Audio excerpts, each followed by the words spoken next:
آج میں آپ کو بتا دوں کہ کون کون سی چیز فرض ہے، کون سی سنت ہے، کون سی واجب ہے، کون سی شرط ہے۔ نکاح کے اندر دو فرض ہیں، نکاح کے اندر دو فرض ہیں۔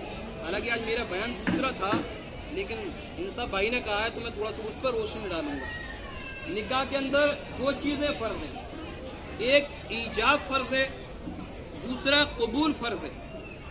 ایجاب کا مطلب، اور یہ جو میں بول رہا ہوں یہ انوار شریعت کے اندر حضور فقیہ ملت مفتی محمد جلال الدین نے اس کو لکھا ہے۔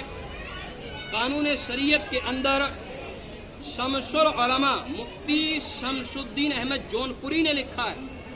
بہار شریعت کے اندر حضور صدر الشریعہ بدر الطریقہ علامہ امجد علی خان اعظمی علیہ الرحمہ نے لکھا ہے۔ اس کے علاوہ فتاوی عالمگیر کے اندر یہ مسئلہ موجود، اس کے علاوہ ہدایہ کے اندر یہ مسئلہ موجود کہ دو فرض، اور وہ ہے ایک ایجاب اور دوسرا قبول۔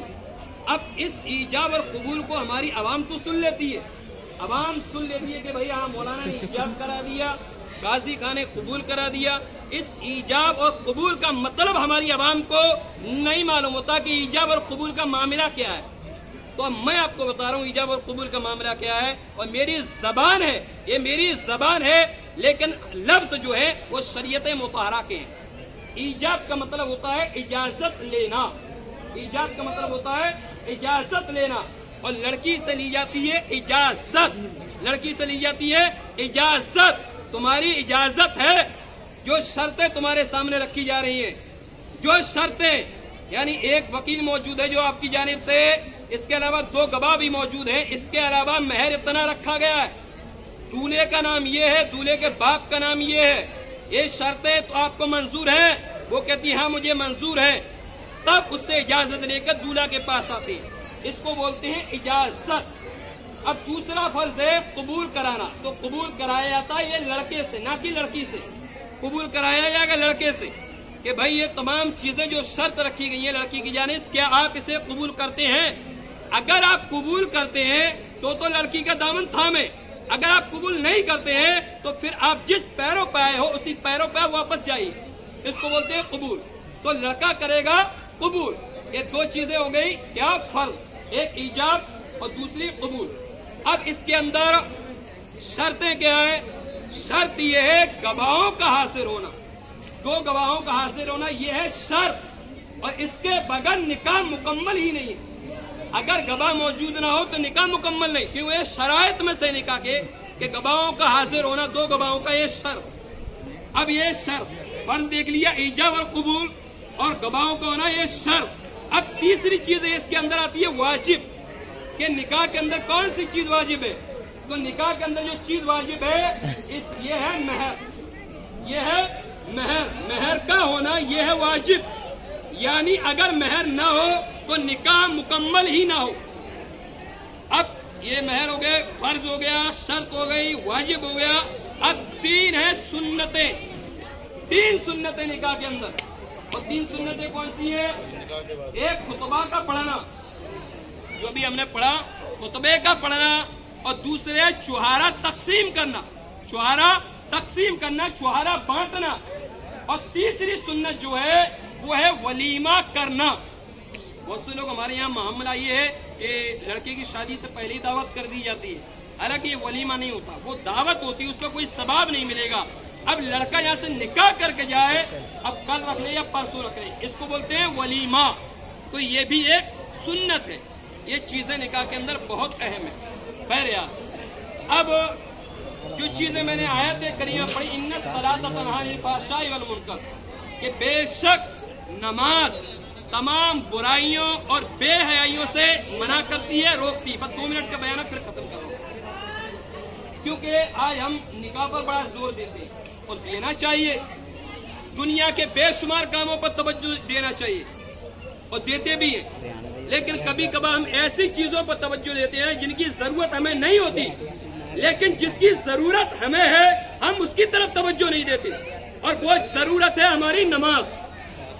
مسجد تو بنا لی سب بھر میں، ایمان کی حرارت والوں نے، من اپنا پرانا پاپی تھا، برسوں میں نمازی بن نہ سکا۔